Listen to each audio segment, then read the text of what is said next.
Custody മർദ്ദനത്തിൽ കുറ്റാരോപിതനായ Alappuzha DYSP മധുബാബുവിനെതിരെ കൂടുതൽ ആരോപണങ്ങൾ. Pathanamthitta SP. Harishankar 2016 സമർപ്പിച്ച അന്വേഷണ റിപ്പോർട്ട് പൂഴ്ത്തിയത് മുൻ DGP സെൻകുമാർ ആണെന്ന് കസ്റ്റഡി മർദ്ദനത്തിനിരയായ പത്തനംതിട്ട SFI മുൻ ജില്ലാ പ്രസിഡന്റ് ജയകൃഷ്ണൻ തണ്ണിത്തോട് ന്യൂസ് മലയാളത്തോട് പറഞ്ഞു.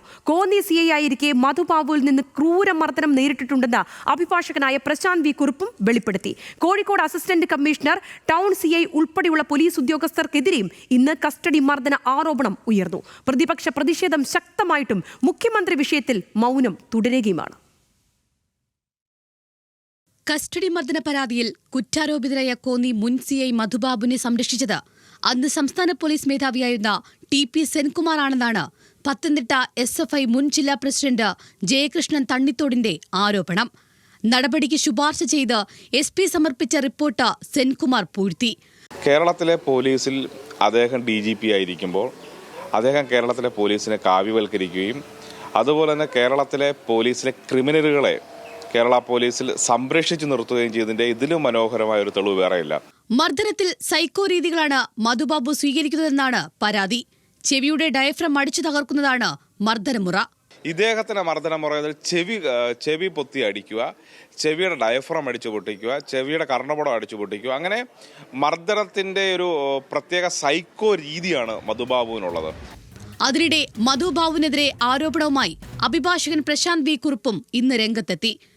കോന്നി CI ആയിരിക്കെ മധുബാബുവിൽ നിന്ന് നേരിട്ടത് ക്രൂരമർദ്ദനമാണെന്നും നിരവധി കള്ളക്കേസുകളിൽ കുടുക്കിയെന്നുമാണ് ആരോപണം. കൈ ചുരുട്ടിപ്പിടിച്ച് ഇരു ചെവികളിലും ഇടിച്ചു. സ്റ്റേഷനിൽ GD ഡ്യൂട്ടിയിലുണ്ടായിരുന്ന പോലീസ് ഉദ്യോഗസ്ഥൻ മേലുദ്യോഗസ്ഥരോട് റിപ്പോർട്ട് ചെയ്യുമെന്ന് പറഞ്ഞപ്പോഴാണ് മർദ്ദനം അവസാനിപ്പിച്ചതെന്നും പ്രശാന്ത് ന്യൂസ് മലയാളത്തോട് പറഞ്ഞു. കസ്റ്റഡിയിൽ എടുത്ത സമയത്ത് ഇയാൾ എന്നെ ഒരുപാട് ഉപദ്രവിച്ചു. എൻ്റെ ഈ ചെവി രണ്ടും ഇടിച്ചു പൊട്ടിച്ചു. അതിനുശേഷം പോലീസ് സ്റ്റേഷനിൽ കൊണ്ടുവന്ന വഴിയും ജീപ്പിലിട്ടും പോലീസ് സ്റ്റേഷനിൽ കൊണ്ടുവന്നതിന് ശേഷവും മർദ്ദിച്ചു. എൻ്റെ ദേഹത്തുള്ള മുറിവുകൾ ഗ്രേവാണെന്ന് മനസ്സിലാക്കിയ ഇയാൾ അന്ന് തന്നെ എൻ്റെ പേരിൽ 6ഓളം കേസുകൾ അന്ന് രാത്രി കൊണ്ട് തന്നെ എടുത്തു. മർദ്ദനത്തിനു ശേഷം പ്രശാന്തിന് കേൾവിശക്തി ഭാഗികമായി നഷ്ടപ്പെട്ടു. കോഴിക്കോട് അസിസ്റ്റന്റ് കമ്മീഷണർക്കും ടൗൺ CIക്കുമെതിരെ മർദ്ദനാരോപണവുമായി KSU ജില്ലാ പ്രസിഡന്റ് VT സൂരജും രംഗത്തെത്തി. 2023 ഡിസംബർ മാസം ചോദ്യപേപ്പർ ചോർച്ചയുമായി ബന്ധപ്പെട്ട് DD ഓഫീസിലേക്ക് DDയെ കണ്ട് സംസാരിക്കാൻ ഞങ്ങൾ പോവുകയാണ്. ഞങ്ങൾ KSUവിൻ്റെ 10-20ഓളം ഭാരവാഹികൾ പോകുന്നു. ഒരു 9 ആളുകൾ അതിനുള്ളിൽ കയറി സംസാരിക്കുന്നു. അത് പോലീസിനെ അറിയിച്ചില്ല, എന്നോട് പറഞ്ഞില്ല എന്ന് പറഞ്ഞുകൊണ്ട് അന്ന് കസബ CI ആയിരുന്ന കൈലാസാറിൻ്റെ തൊട്ട് സംഘം ആളുകൾ കയറി വരികയാണ്. വന്ന് ഞങ്ങളെ പിടിച്ചു വലിച്ച് ഒരു സമരത്തിനോളം ചെയ്യാത്ത മര്യാദഘട്ട രീതിയിൽ ഞങ്ങളെ ഓഫീസ് മുറിയിൽ നിന്ന് പിടിച്ചു വലിച്ച് പുറത്തേക്കിട്ട് കോഴിക്കോട് പന്നിയങ്കര പോലീസ് സ്റ്റേഷനിൽ പരാതി നൽകാനെത്തിയപ്പോൾ മർദ്ദിച്ച ഉദ്യോഗസ്ഥർക്കെതിരെ നടപടി ആവശ്യപ്പെടുകയാണ് സഹോദരങ്ങൾ. കഴിഞ്ഞ വർഷം ഒക്ടോബർ 7-നാണ് വേങ്ങേരി കാട്ടിൽപ്പറമ്പത്ത് മുഹമ്മദ് മുസ്തഫയ്ക്കും സഹോദരൻ മുഹമ്മദ് മുനീഫിനും സ്റ്റേഷനിൽ വെച്ച് മർദ്ദനമേറ്റത്. സ്റ്റേഷനിലെ CCTV ദൃശ്യങ്ങൾ ആവശ്യപ്പെട്ട് വിവരാവകാശ അപേക്ഷ നൽകിയിട്ടും നടപടി ഉണ്ടായില്ലെന്നും ഇവർ ആരോപിക്കുന്നു.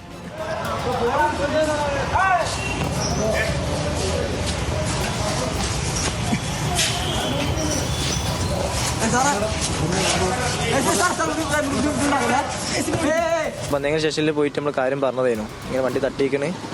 ഇപ്പോൾ ഓപ്പോസിറ്റ് ആൾ വിളിക്കില്ല. അപ്പോൾ നമ്മൾ പരാതി തരാൻ പറഞ്ഞ് ഒരു ഓപ്പോസിറ്റ് ആൾ വിളിച്ചു. വന്നപ്പോഴേനും ഒരു തമ്മിൽ എന്തോ പരിചയമുള്ള ആളാണ്. ഒരു ഭയങ്കര കോണ്ടാക്ട് നമ്മളൊരു ഒറ്റപ്പെടുത്തി. അപ്പോൾ എൻ്റെ ബ്രദർ ഉണ്ടെങ്കിൽ കൂടെ ഓൻ പറഞ്ഞ് വണ്ടി തട്ടിക്കണേ, പാടോ കാണിച്ചു കൊടുത്തു, ഇങ്ങനെ തൊട്ട് കാണിച്ചു കൊടുത്തു. അപ്പോൾ ഇങ്ങനെ കാര്യമൊക്കെ ഉണ്ടായിരുന്നു. അപ്പോൾ പോലീസുകാർ വന്നിട്ട് പരാതി മടക്കിയിട്ട് ഓരോ കീശ കിട്ടിട്ട് പറഞ്ഞു ഇത് കുഴപ്പമൊന്നുമില്ലാണ്ടെങ്കിൽ തുടച്ച്. അപ്പോൾ എൻ്റെ ബ്രദറുടെ വീഡിയോ എടുത്ത്. എന്നാൽ ആരോപണം അടിസ്ഥാനരഹിതമാണെന്നാണ് പന്നിയങ്കര പോലീസിന്റെ വിശദീകരണം. വയനാട് പുൽപ്പള്ളി സ്വദേശി തങ്കച്ചനെ കള്ളക്കേസിൽ കുടുക്കിയതിൽ അന്വേഷണം പ്രത്യേക സംഘത്തിന് കൈമാറി. സുൽത്താൻ ബത്തേരി DYSP അബ്ദുൾ ഷരീഫിനാണ് ചുമതല. മുഖ്യപ്രതിയെക്കുറിച്ച് പോലീസിന് സൂചന ലഭിച്ചിട്ടുണ്ടെന്നാണ് വിവരം. തങ്കച്ചന്റെ വീട്ടിൽ സ്ഫോടക വസ്തു കൊണ്ടുവച്ച പ്രതിയെ ഉടൻ അറസ്റ്റ് ചെയ്തേക്കും. കള്ളക്കേസിൽ പ്രതി ചേർത്ത തങ്കച്ചന് 17 ദിവസമാണ് ജയിലിൽ കഴിയേണ്ടി വന്നത്. പോലീസിന്റെ 3-ാം മുറയിൽ പ്രതിഷേധം കടുപ്പിക്കുകയാണ് പ്രതിപക്ഷം. കേരള പോലീസ് നരാധപന്മാരായി മാറരുത്. അങ്ങനെ മാറ്റുന്നതിൻ്റെ ഉത്തരവാദിത്വം കേരളത്തിൻ്റെ മുഖ്യമന്ത്രിക്കാണ്.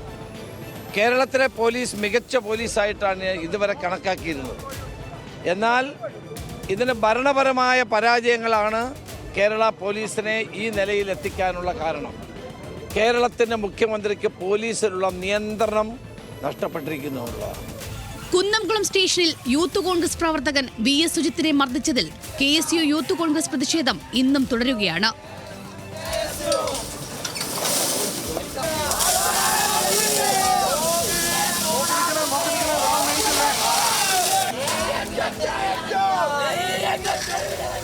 പോലീസിന്റെ മൂന്നാം മുറിയിൽ മുഖ്യമന്ത്രിയുടെ മൗനം ആശങ്കയുണ്ടാക്കുന്നതാണെന്ന് സമസ്ത മുഖപത്രമായ സുപ്രഭാതം കുറ്റപ്പെടുത്തി. മുഖ്യമന്ത്രിയുടെ രക്ഷാപ്രവർത്തനം പോലീസിലെ ക്രിമിനലുകൾക്ക് വളമാവുകയാണ്. മനുഷ്യാവകാശ ലംഘനം നടത്തിയ പോലീസ് ഉദ്യോഗസ്ഥർക്ക് ശിക്ഷാഭയമില്ലാത്തതാണ് ഇപ്പോഴുള്ള വീഴ്ചയ്ക്ക് കാരണം. നിയമസംരക്ഷകരാകേണ്ട പോലീസ് നിയമലംഘകരായി മാറുന്നത് ജനാധിപത്യത്തിന്റെ ആത്മാവിനെ ഉരുട്ടിപ്പിഴിയുന്നതിന് തുല്യമാണെന്നും സമസ്ത മുഖപത്രം വിമർശിക്കുന്നു. പ്രതിഷേധം ശക്തമായതോടെ ആരോപണ വിധേയരായ ഉദ്യോഗസ്ഥർക്കെതിരെ നടപടി വേഗത്തിലാക്കാൻ സംസ്ഥാന പോലീസ് മേധാവി നിർദ്ദേശം നൽകി. തൃശൂർ പീച്ചിയിൽ ഹോട്ടൽ ഉടമയെ മർദ്ദിച്ച SI രതീഷിനെതിരെ ഉടൻ അച്ചടക്ക നടപടിയുണ്ടാകും.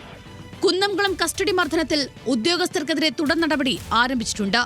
കാരണം കാണിക്കൽ നോട്ടീസിന് മറുപടി ലഭിച്ചാൽ ഉടൻ നടപടി ഉണ്ടാകുമെന്നാണ് വിവരം. വിവിധ ബ്യൂറോകൾക്കൊപ്പം ന്യൂസ് ഡെസ്ക്, ന്യൂസ് മലയാളം.